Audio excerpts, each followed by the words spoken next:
Assalamualaikum warahmatullahi wabarakatuh. Halo teman-teman semuanya dan juga pemirsa yang sedang menyaksikan video ini. Perkenalkan kami salah satu mahasiswa Universitas Islam Indonesia PAIC angkatan 2022 Fakultas Ilmu Agama Islam Program Studi Pendidikan Agama Islam. Di sini kami akan melakukan sebuah presentasi untuk tugas UAS atau ujian akhir semester mata kuliah Ulumul Quran. Dan di sini kami akan membahas terkait dengan Al-Quran Makkiyah dan juga Madaniyah beserta ciri khususnya. Dan di sini kami beranggotakan 3 orang, yaitu next slide. Nah, di sini kami beranggotakan 3 orang, yaitu saya sendiri, Dika Metiasila dengan NIM 22422098, ada Yang Mulia Aziza dengan NIM 22422099, dan juga ada Novi Fitriawati dengan NIM 2242-100. Mungkin langsung saja untuk pembahasan materinya. Nah, di sini saya akan memaparkan terkait dengan perbedaan Makkiyah dan juga Madaniyah. Perbedaan Makkiyah dan juga Madaniyah itu ada 3 cara membedakannya, teman-teman. Yaitu yang pertama yaitu dari segi waktunya. Nah, Makkiyah adalah surat atau ayat yang diturunkan sebelum Rasulullah SAW hijrah, meskipun bukan di Mekah. Sedangkan Madaniyah adalah surat atau ayat yang diturunkan sesudah Rasulullah SAW hijrah, meskipun bukan di Madinah. Nah, contoh dari ayat yang diturunkan pada tahun penaklukan kota Mekah yaitu surat An-Nisa ayat 58. Ayat ini diturunkan di Mekah di dalam Ka'bah. Next slide. Nah, yang kedua yaitu dari segi tempat turunnya. Makkiyah adalah ayat atau surat yang diturunkan di Mekah dan juga sekitarnya, seperti di Mina, Arafah, dan juga di Hudaybiyah.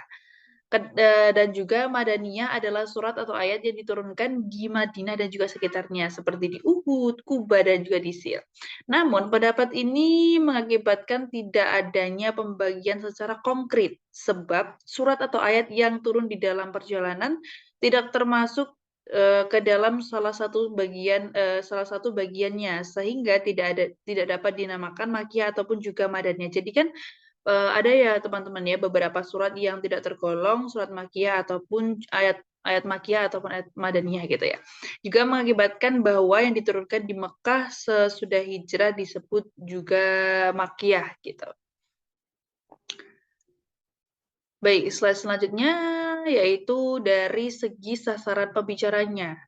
Nah, Makki adalah ayat atau surat yang seruannya ditujukan kepada penduduk Mekah, dan Madaniyah adalah ayat atau surat yang seruannya ditujukan kepada penduduk Madinah. Nah, cukup mudah ya untuk membedakannya. Berdasarkan pendapat ini, para pendukungnya menyatakan bahwa ayat Al-Quran yang mengandung seruan Ya ayyuhan nas atau wahai manusia adalah Makki, sedangkan ayat yang mengandung seruan Ya ayyuhalladzina amanu atau wahai orang-orang yang beriman adalah Madani. Namun, melalui pengamatan yang cermat nampak bagi kita bahwa kebanyakan surah Al-Quran itu tidak selalu dibuka dengan salah satu seruan itu, baik itu ya ayyuhan nas ataupun ya ayyuhallazina amanu gitu. Dan ketentuan demikian pun tidak konsisten. Misalnya di surah Al-Baqarah itu Madaniyah, tetapi di dalamnya itu terdapat surat Makki gitu. Oke, mungkin untuk slide selanjutnya akan dibacakan oleh atau dipaparkan oleh teman saya. Silakan. Terima kasih atas kesempatan waktunya untuk menjelaskan. Di sini saya akan menjelaskan tentang ketentuan surat Makkiyah. Pertama, ulama berpendapat bahwa ayat tersebut adalah setiap surat di dalamnya mengandung sajadah, maka surah itu Makkiyah. Yang kedua, setiap surat yang mengandung lafal kalah berarti Makki. Lafal ini hanya terdapat dalam separuh terakhir dari Quran dan disebutkan sebanyak 33 kali dalam dalam 15 surat.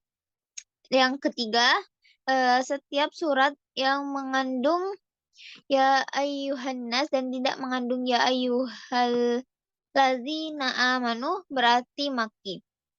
Kecuali surat Al-Hajj yang pada akhir surat terdapat ayat ya ayyuhalladzina amanu amanu kau wasujud. Namun demikian sebagian besar ki. Kemudian nomor 4, setiap surat yang mengandung kisah para nabi umat terdahulu adalah maki kecuali surat Baqarah. Yang kelima, setiap surat yang mengandung kisah Adam dan iblis adalah maki kecuali surat Baqarah. Yang keenam, setiap surat yang dibuka dengan huruf-huruf singkat seperti alif lam mim, alif lam ra, hamim dan lain-lainnya adalah maki. Kecuali surat Baqarah dan Ali Imran, sedang surat Ar-Ra'd masih diperselisihkan. Kemudian ketentuan surat Madaniyah. Setiap surat yang berisi kewajiban atau had sanksi adalah madani. Setiap surat yang di dalamnya yang kedua, setiap surat yang di dalamnya disebutkan orang-orang munafik adalah madani kecuali surat Al-Ankabut adalah maki. Yang ketiga, setiap surah yang di dalamnya terdapat dialog dan ahli kitab adalah madani. Kemudian pembahasan yang selanjutnya akan dijelaskan oleh Mbak Novi. Baik, saya akan melanjutkan penjelasan dari Yayang Mulia Azizah. Di sini saya akan menjelaskan tema dan gaya bahasa surat Makkiyah. Yang pertama yaitu ajakan kepada tauhid dan beribadah hanya kepada Allah. Pembuktian mengenai risalah, kebangkitan dan hari pembalasan, hari kiamat dan kengeriannya, neraka dan siksaannya, surga dan nikmatnya, argumentasi terhadap orang musyrik dengan menggunakan penjelasan rasional dan ayat-ayat kauniyah. Yang kedua, peletakan dasar-dasar umum bagi perundang-undang dan akhlak mulia yang menjadi dasar terbentuknya suatu masyarakat dan penyingkapan dosa orang musyrik dalam penumpahan darah, memakan harta anak yatim secara zalim, penguburan hidup-hidup bayi perempuan, dan tradisi buruk lainnya. Next. Yang ketiga, menyebutkan kisah para nabi dan umat-umat terdahulu sebagai pelajaran bagi mereka sehingga mengetahui nasib orang yang mendustakan sebelum mereka, dan sebagai hiburan buat Rasulullah SAW sehingga ia tabah dan menghadapi gangguan dari mereka dan meyakini kemenangan.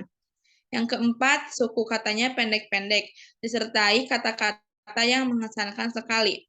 Pernyataannya singkat, di telinga terasa menembus dan terdengar sangat keras, menggetarkan hati, dan maknanya pun meyakinkan dengan diperkuat lafal-lafal sumpah, seperti surat-surat yang pendek-pendek. Jadi surat Makkiyah itu termasuk surat yang pendek-pendek. Next.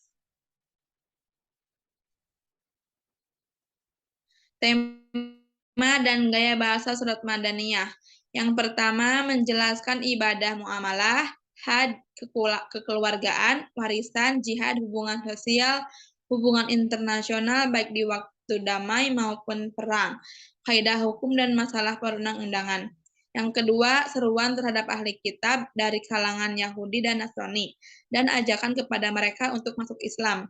Penjelasan mengenai penyimpangan mereka dari kitab-kitab Allah, permusuhan mereka terhadap kebenaran, dan perselisihan mereka setelah ilmu datang kepada mereka karena rasa dengki di antara mereka. Yang ketiga, menyingkap perilaku orang munafik, menganalisis kejiwaannya, membuka kedoknya, dan menjelaskan bahwa berbahaya bagi agama. Yang keempat, suku kata dan ayat-ayatnya panjang dan dengan gaya bahasa yang memantapkan syariat serta menjelaskan tujuan dan sasarannya. Oke, saya kembalikan kepada moderator.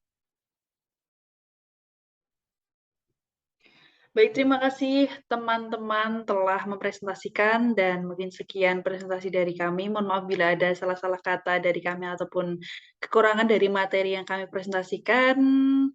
Mohon maaf bila ada salah-salah kata. Terima kasih atas atensi dan juga kebersamaannya. Kami dari kelompok 3 Ulumul Quran, PAIJ Angkatan 2022, Fakultas Ilmu Agama Islam, Universitas Islam Indonesia. Mohon maaf yang sebesar-besarnya. Terima kasih. Wassalamualaikum warahmatullahi wabarakatuh dan sampai jumpa.